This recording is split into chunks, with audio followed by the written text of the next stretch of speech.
function na. Bakit? Ba't ang init? Ba't sumusobrang init? Ang init dito 215 Celsius. Mainit talaga yun. Ang problema lang sa kanya, nag-check engine. Bakit? Mayroon ito problema sa kanyang connection. Ayan, puno pa. Sa experience ko, dalawang beses ako naka-experience ng ganito. Nag-check engine siya, nauubos ang coolant. Pero walang tagas. Ito naman sa'yo, baliktad. Nag-check engine siya, pero puno ang coolant mo. Kaya nga.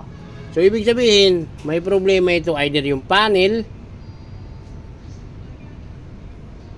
nagmamalfunction. Hindi naman sasakit. Hindi sasakit sir, kasi kung sasakit ito, Ubus pwede yan. rin sakit doon sa may panel. Pwede rin sakit dito sa may, wag lang dito sa may EOT sensor dito. Kasi pag dyan na may problema niyan, uubusin ang coolant yan. Nangyari na sa So, meron. kasama ko yan. Tapos pinabili ng sensor. Ayan, matigas eh. Matigas oh. Hindi ito dito.